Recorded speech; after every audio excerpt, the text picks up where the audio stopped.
Good evening, everybody, and welcome to another episode of The Guys Who Stare at Stats. I'm Cade Kennedy alongside Connor Gray and Andrew Santangelo. Folks, we hope you enjoy the show today. As always, feel free to subscribe, like the video, leave a comment down below. We always want to hear what you have to think. But as always, the most important question of the day, fellas, how are y'all doing today?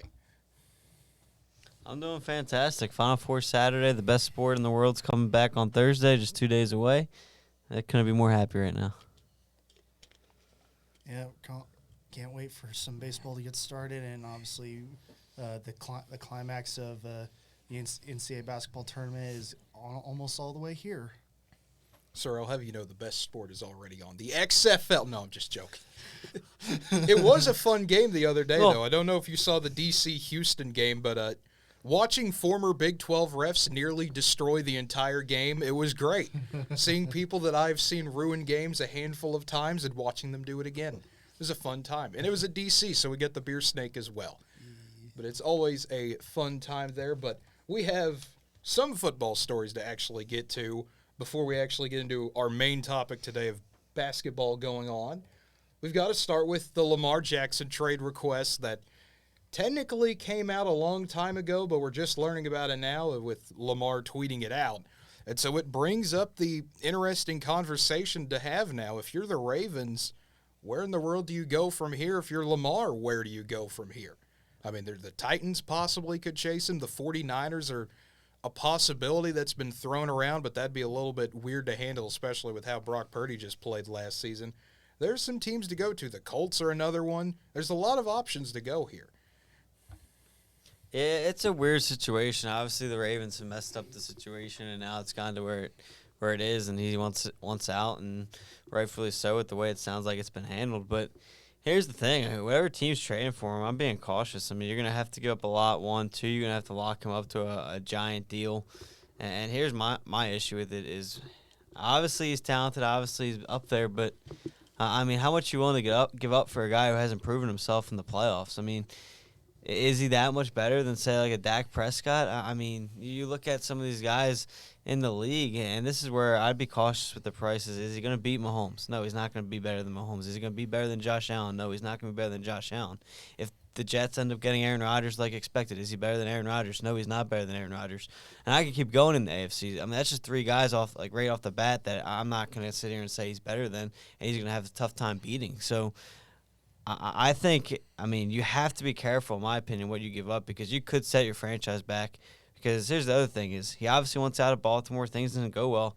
Who's to say you trade for him and things don't go right there, and now you're losing him within a year anyway? So you got to be careful, in my opinion.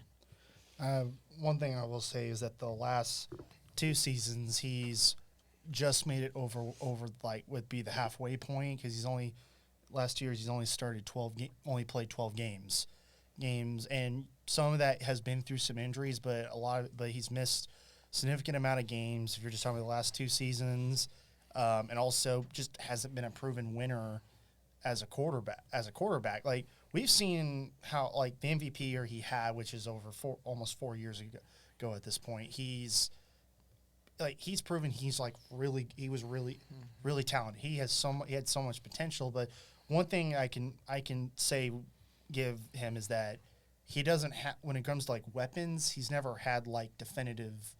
I don't recall any really definitive weapons that I can remember. He might have had someone, but the team as a whole there's just not enough skill player. Also, it just doesn't help that his running back core the last few seasons just been getting injured. So that one's not on him. That's just some training issues going on there. He's never had a definitive receiver that I can name off the top of my head. But on his own, he's really talented, and his arm is actually much more developed than where he was when he entered the league. And I know people like to make fun of him, saying he's just a running back trying to be quarterback. I'm like, no, he can throw. He's made like if you look at when he's played, he's fantastic. But that's when he's healthy. But when he's playing hurt, it really drags down his performance. And when he's just not able to play, it makes people wonder, should I even go for him? And I can somewhat understand why the Ravens haven't been really keen on wanting to give him a big contract, because I think the issue is I think he wants I don't really know what he really wants because he keeps constantly flip-flopping on what he really wants, and he's just being very I don't really know the right words to say about how the way he's acting on social media, but I would say I would like to think he wants a big guaranteed contract, like something like what Deshaun Watson has to an extent, but the Ravens are not willing to do that because there's too much risk in it if he gets hurt and is not able to be there to perform in the playoffs, especially after last season. He just could not get healthy enough to be there for the team in the first round that they could have actually gone on with, even where he probably might have been able to run for the division round. I don't know how severe his injury was to be able to, if they would have gotten past the wild card round, but that's just something that they really got to figure out on his own. He's got to either be willing to go with this trade. Hopefully, he's got to hope the trade works out and that he can stay healthy for another team, or eventually cave in, try to make a deal with the Ravens that might not be what he wants. But it'll have to come down to, does the office just move on without him, or will they try to play ball with him? I think there's blame on both sides of the issue, but because it's more, a lot of the media attention is on Lamar right now, it makes it look like we don't know what he really wants. And obviously people are blaming the Ravens organization, which there is blame there. I'm not going to pretend that they haven't lowballed him in this, but I just don't know what the solution is right now. Well, you're absolutely correct. And here's the thing, though, in my opinion, you mentioned the weapons, and you're right. His best weapons are Mark Andrews, one of the better tight ends in the league, and then Marquise Brown, who obviously was traded. And, I mean, things went south with him and the Ravens, too. So I think that goes to show kind of the way. I just didn't think of Marquise Brown. No, I'm agreeing with you. I'm saying that they moved him. It's the way the Ravens have gone. And I think that goes to show the way they've handled these contracts, too, because it didn't go well with Brown either, and that's why he wanted out. And to your point about the weapons, though, and here's my issue, is if you're going to trade him, you're going to have to give stuff up. And let's just take those teams on the screen right there. I mean, if he goes to Washington, does that make Washington better than the Eagles, Cowboys, or Giants? I don't think so. You guys might disagree. If he goes to the Falcons, what weapons is he going to have there? Nothing's going to change. I mean, yeah, he's got Kyle Pitts, but, I mean, outside of that, nothing really. Tennessee Titans, they obviously traded A.J. Brown. They've been struggling receiver-wise. 49ers would be the best bet, but to Cade's point, they already got a log jam. But my question to you, Cade, would be, does Lamar Jackson make you better than Brock Purdy or Lance? My answer would be yes, but I think it also depends. I mean, we've talked about the Ravens. We all know the system they like to play, and they have that run-first system they like to do. I just want to give you just think about this for a second. And this is obviously, I don't think it's going to happen. I don't think he would go to the Titans.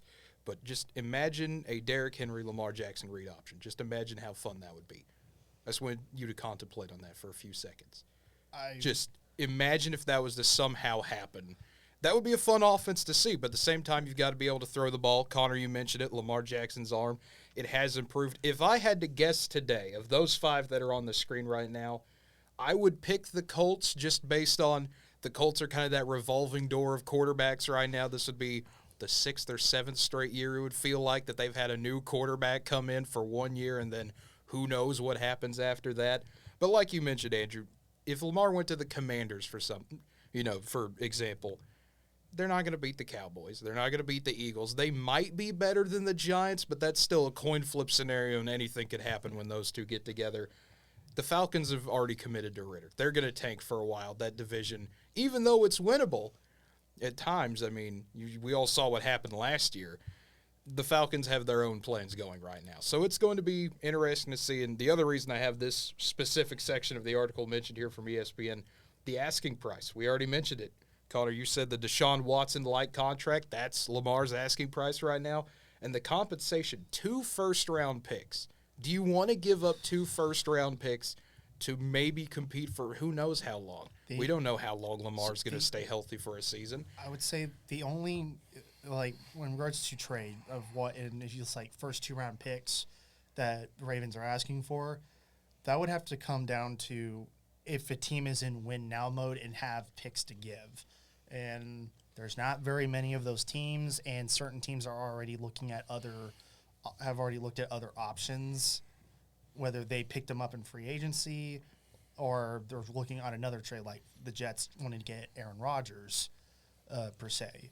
But the thing is, like, Colts, like, I would agree. Out of all the teams on here, Colts would be the team to go for, because 49ers, I don't think are gonna do or would go for him, mainly on the basis of Brock Purdy played really well, and they like having him, and you also have Trey Lance, who you paid. Okay. Don't worry about that. It's like paid a lot of money for. Not a lot of money. They spent a high third round, not third.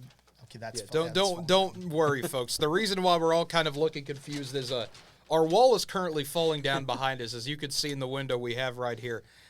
I don't want to completely cut you off, Carm, but I do want to mention, just as a running joke here, I have had to just patch this thing how many times in the last few weeks? Nearly every time I come in here, this thing is falling down behind me. So if you just see a random bright light on your screen whenever I reappear, I'm not going to mess with it for now. We'll mess with it later on in the show. But they spent the third pick, I believe, was the second or third pick on Trey Lance. And so you're paying a lot of money for him on his rookie contract, but he also didn't help. He got hurt early on in the year, and even the games he played, he wasn't really doing much. Then you went with Garoppolo, and then Purdy basically comes in and plays just exactly how you need him to play. Play really well, doesn't lose a game until the NFC title game. And obviously he gets hurt really early and had to get surgery, basic equivalent was like Tommy John. Basically. I can't remember the exact. I just know it was something equivalent to that. But but according to comments from what the Niners GM has said, I think you're probably looking at possibly Purdy if he was healthy, by the time season started, he would be starting over Trey Lance. That's what he supposedly has said. I don't know.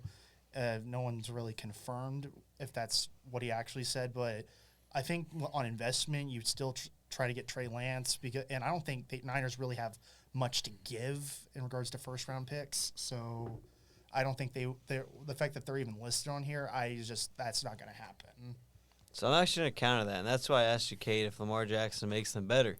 And you said yes, because I agree with you. And I actually think if there's one of those teams that should do it, it is the San Francisco 49ers. And here's why. And my other team would be another team that's not on there.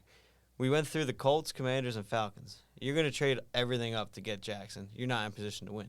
The one team on there that is in position to win is the San Francisco 49ers.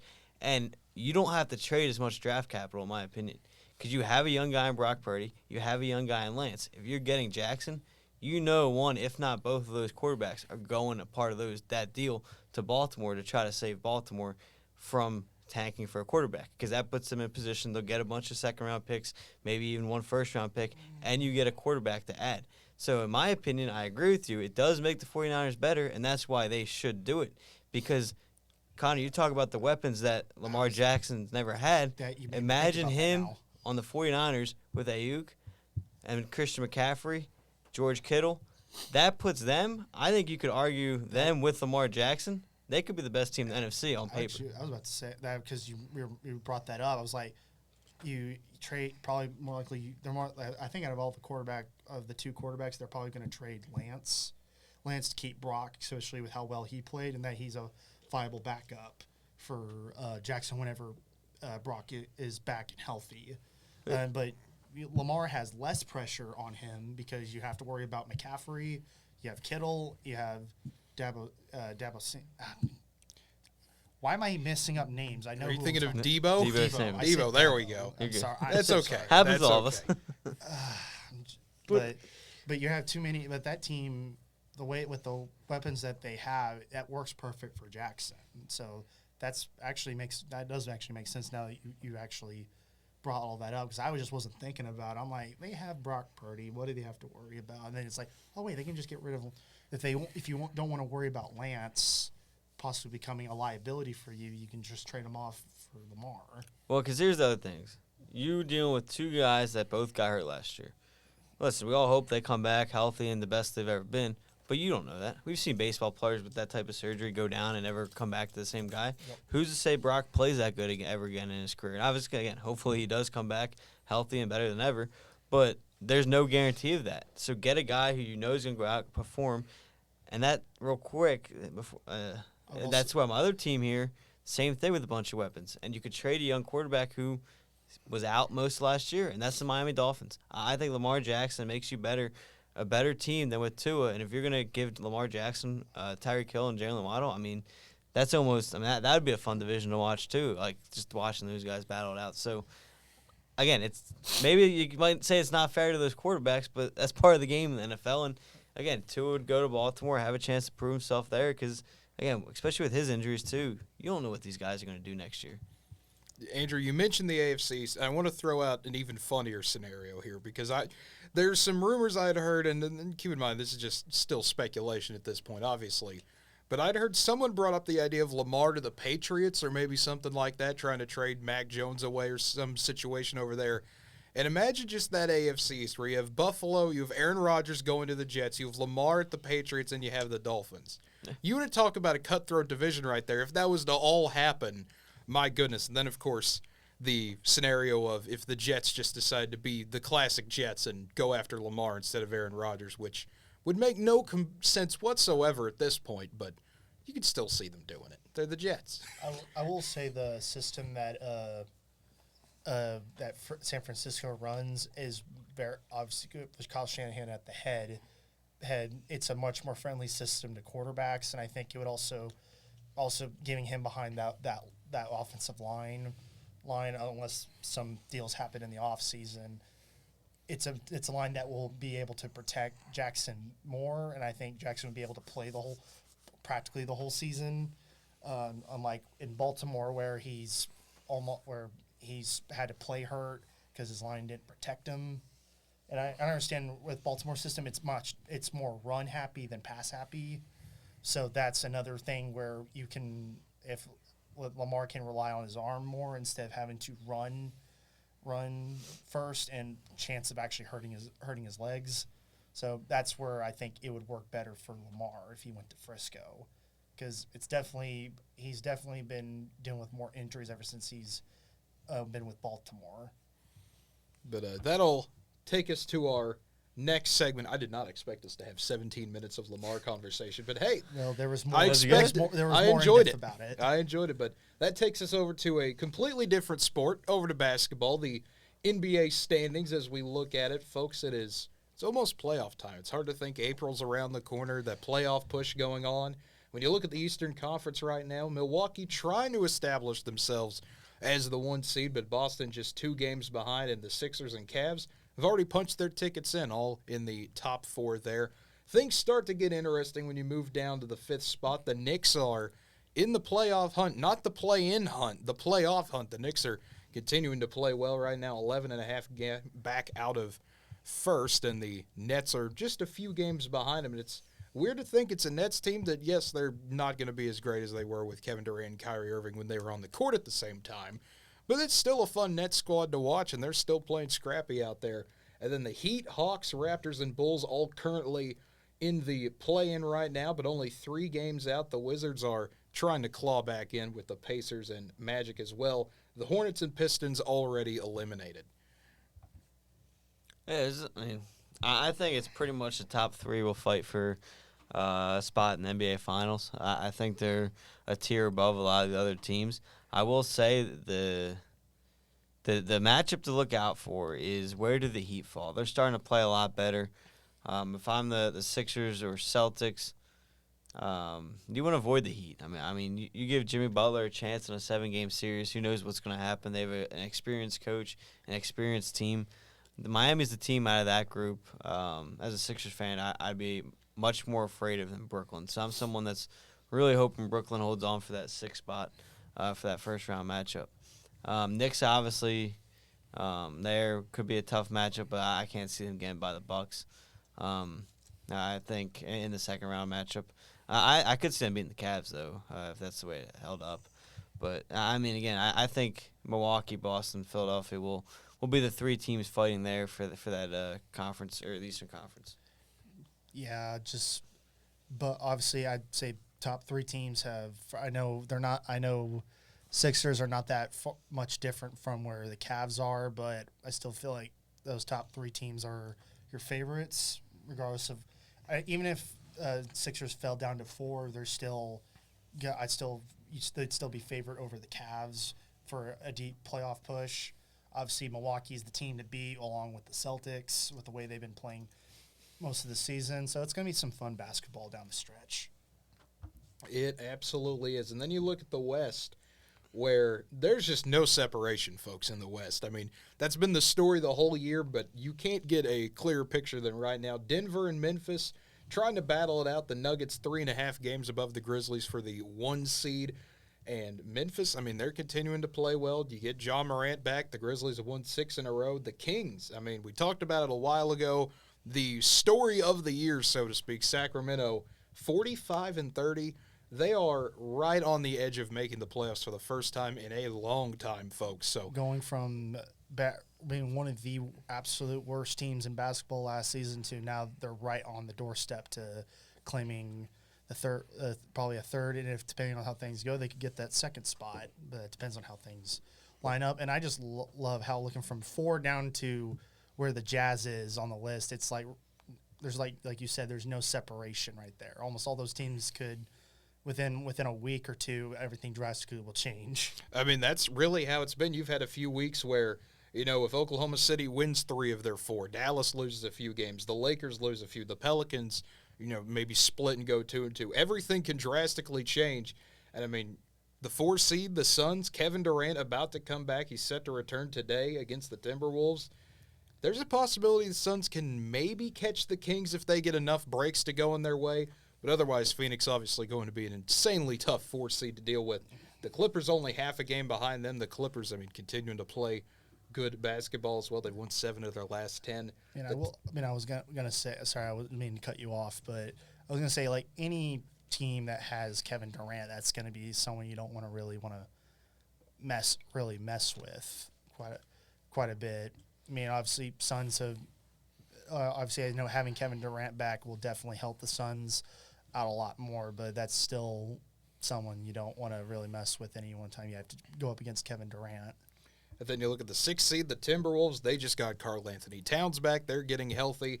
And then 7, 8, 9, and 10, all separated by 1.5 games. The Warriors, Pelicans, Lakers, and Thunder. Then the Mavs half a game out from that play-in spot. And the Jazz only 2 games out. So, like we mentioned, 4 through 12 separated by 5 games. I mean, there's no other way to put this. It is as tight as it could nearly be in the West. Yeah, I kind of feel bad for the Kings. I mean, you look at finally make the playoffs and you're going to get matched up. I mean, they're ties. So imagine Golden State gets that 6th spot.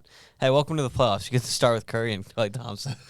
I mean, it's just unfair. You think it'd be the opposite, 3 versus 6.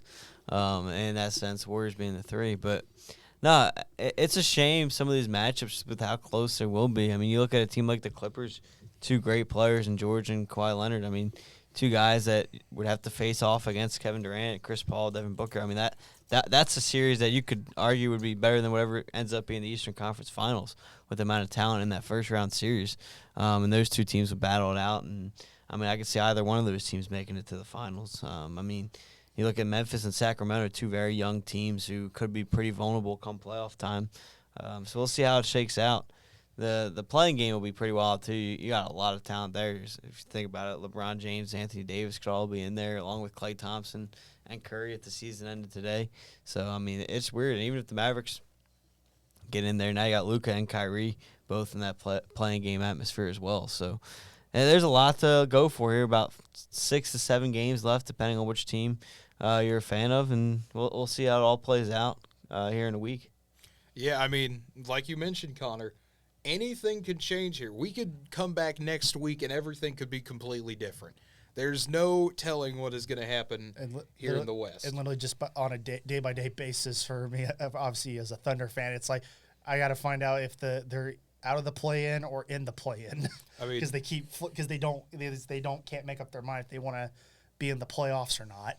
Yeah, I mean, no one can. I mean, just every single game, I mean, you get down to the wire here, means so much. And, I mean, for Dallas, just absolutely brutal for them. Just, when you play the Charlotte Hornets, you would expect that it would be not an easy win. There's no easy wins in the NBA, but a game you should win, but instead you get run off your home floor and then run off the floor in Charlotte. And, that might be the death knell for Dallas there. Portland deciding they're going to tank the season away and give Damian Lillard some rest there. So the Blazers aren't going to be a factor.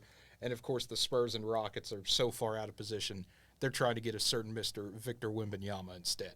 Can Damian Lillard get traded this offseason? I'm so tired of him missing the playoffs. Yeah. He's just staying loyal to Portland. He just wants to stay there. Can they do something to win? It's like playoff. No, Andrew, that's not allowed. Playoff Damian Lillard is the best Damian Lillard because he's so entertaining to watch. The fact that we have not seen him in the playoffs for quite a bit is just a darn shame because it's like I love how everyone outside. I love how almost everyone wants Damian off the Portland Trail so he can go win something, and then he's just like, no, I'm just gonna stay because he's loyal. Man, I can respect that, but it's just one of those things. If you're just as a basketball fan, you just want him to. You just want to see him win. Like you said, I respect it. Would I like to see him win more? Of course I would. He's a great player. He's fun to watch. At the same time, he wants to stay there, and that's something you really don't see a whole lot of. We went through the whole super team era. You could still argue it's still going on right now, especially with the move the Suns made to get Kevin Durant and pair him up with Booker and Paul and Ayton there. What a fun team that is. It's just interesting to see. You don't see that a whole lot in this era. You really don't. But we've talked a little bit about the NBA. We're going to work our way down to the college side because it's the Elite Eight happening over the weekend, and true to form with everything else that has happened in March Madness this year, just craziness all about it. We're going to start with the most, I'm not going to say normal game, but the most, boring of the four. UConn taking on Gonzaga after a back-and-forth first half. UConn just absolutely obliterating the Zags, 82-54. UConn just controlling the entire way. With talent that UConn with all that talent that UConn had, because Oklahoma State had to play them in the non-con, and I'm not surprised to see UConn to be in the Final Four, but I didn't expect them to just absolutely just slap Gonzaga the way they did. I know Gonzaga has had. I don't think this is probably one of the weakest Gonzaga teams they've had in the last 5-6 years. It's still a really talented Gonzaga Bulldogs team, but I arguably say it's probably the weakest team they've had. But I'm not surprised how good UConn is, but I just was surprised just how easily UConn handled them. That's what really stuck out to me. Yeah, UConn was underseeded coming in. They had an unfortunate, I forget what was that, a couple injuries to start Big East play, and that's why they dropped off a little bit. And I was reading an interesting thing the other day. UConn is actually undefeated in non-conference play. And obviously that includes the March Madness as well. All their losses coming inside the Big East. So if you go outside the Big East, this UConn team is undefeated. And, I think it goes to show how well they've been coached. I think it's a shame. Drew Timme got a couple tough, questionable foul calls, put him in foul trouble, and had him sit on the bench for a while in this game. And that's when this game really went out of hand. Not trying to take anything away from UConn, but they were playing with them until he had to go on the bench for a little bit. UConn really pulled away, and by the time he was able to, they threw him back in. I think it was already 15, 20 points, and it was too late for him to save the day for him. So we'll see what his status is. He's still got another year left to come back, which is crazy to think about. Feels like that guy's been there for 10 years. He's the new Perry Ellis of basketball, college basketball. So it'll be interesting to see. I think he's projected a late first round in the NBA, so we'll see if that's enough for him to leave, or he tries to go one more year and up his draft stock. But no, credit to UConn. Very well coached team. I read too if they end up winning it this year, it'd be their 5th championship, I think, since 2000, and the next closest is 3. So I thought it would be 97. What? You said it's their 5th national title since 2000? I think I read 2000, maybe 1999. But credit to him. you look at the job they've done, the amount of different coaches they've had too. They've been able to still win. So and they bounce around in a couple different conferences before going back to the Big East. So I mean, credit to UConn staying afloat. I had the year wrong. It was 99. What you said 99. So they have 99, 04, 11, and 14. So if they win it this year, it would be their fifth since 99. So you were pretty much right on. I thought it was years, like a couple, 3 more years before. I was thinking of another team. Anyway, No worries. UConn getting an 82-54 win there, and anytime you can hold someone to shooting 10% for three, especially someone as talented as Gonzaga, how they like to play offensively, just every once in a while UConn has these runs they go on, and usually when they do, a Final Four trip is inbound, and they're going to Houston once again. And they're the only ones that have made it to Houston out of any of these teams. They're the only ones that have that Final Four experience because, folks, FAU did it. A 79-76 win over Kansas State. And the Owls, for the first time, going to the Final Four. And you want to talk about an underseeded team. We mentioned it with UConn. FAU, 35 wins on the season, the most out of any team in college basketball. Only got the 9 seed. They were ranked in the top 25 for a while this season. A lot of people felt they were disrespected coming in, and they've proven people right. It's crazy to watch this run that they've been on so far. Credit to Kansas State for a great season. I mean, it's a shame to see Noel kind of go out like that. Tremendous game he had. I thought he was going to carry them, get them to the next level. As you mentioned, Cade, everyone's first time since, or besides the UConn, I mean.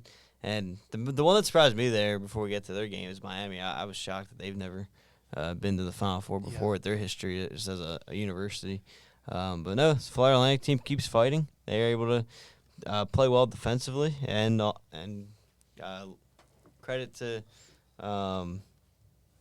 credit to Kansas State's defense is keeping them in it, forcing 22 turnovers. You think that'd be enough to win the game, but somehow Florida Atlantic's defense able to contain Kansas State shooting wise and force them into some tough shots and able to climb back into it. Yeah, one thing that really surprised me was Florida Atlantic has never been to the tournament before this season, and in their first year in it, they go to the Final Four. And they're obviously going to be the team that everyone's going to be probably rallying behind because they're going to consider the Cinderella team, even though the way they've played practically the entire year, they've been really dominant. So, obviously, congrats to them. I'm happy to really see someone like Florida Atlantic make it this far because usually teams like them don't really get that far, especially the conference they're from. They're in a smaller conference, and usually those teams at most only get to like the Sweet 16 and at the rarest of moments get to the Elite Eight. So it's not really something to see. Yeah, and you mentioned those 22 turnovers, Connor. I mean, this is an FAU team that likes to play fast. They mentioned it a lot during the broadcast. It's weird. FAU averages 9 turnovers a game. You would think with 22 would be enough to seal their fate, but when you have a fast-playing team like that, it'll be interesting to see, especially with their matchup against San Diego State, and we'll talk a little bit more about that on our next show. But just that high-flying attitude they have, they called themselves the Beach Boys. We'll have to see if they can bring that energy all the way to the Final Four, but it is going to be a fun time there. And that brings us to the other Beach Boys, if you want to call them that. I don't know why our computer decided it wanted to mess up like that, but Miami and Texas, there we go. I don't know. Macs are weird. I don't understand these computers sometimes. But 88-81. Macs are great. Macs are not great. I am a Windows person. That could be its own debate, but that's not sports topics. We can go on about that forever. But Miami, an 88-81 win over Texas. And the Canes are going as well. Jim Larinaga, we talked about him before, always getting him and Boeheim up there. Both gyms that have been around forever. Boeheim finally retired, and Larinaga, for the first time since his George Mason team made it back in 2006 in the Final Four again, this time with Miami, of course. And like you mentioned, Andrew, it's weird that Miami, we know about them, of course, in football. They have the great baseball tradition as well.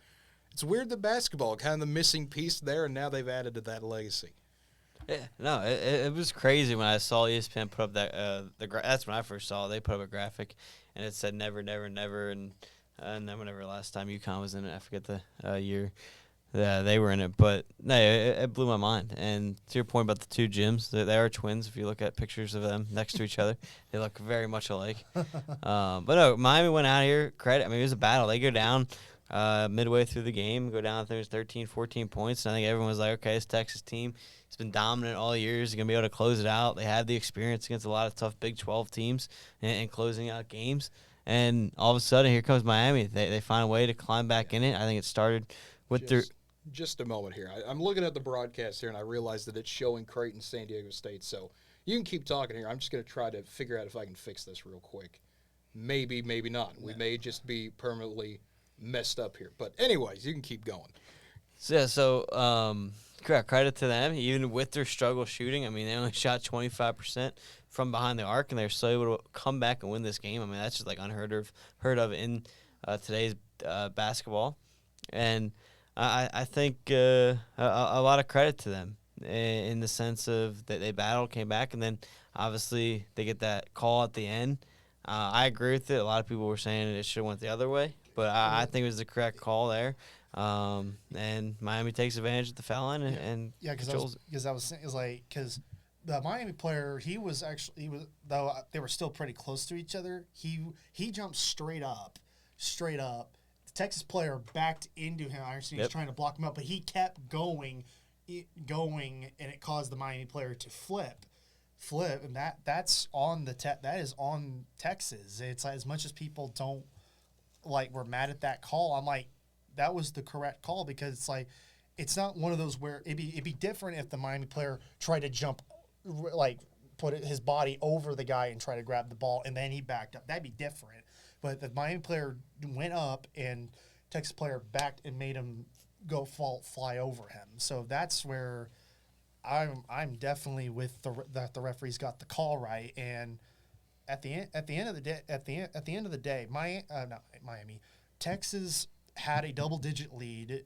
They failed to protect it, and they cost themselves the game with some bad decision making, and Miami just capitalized on opportunities given to them. And Miami played very well down the stretch. I mean, they played some lockdown defense right at the end. That was really good job by Miami, and I was just happy to see Texas go down overall. But I was also surprised when I found out Miami has never been to the Final Four. I was like, wow.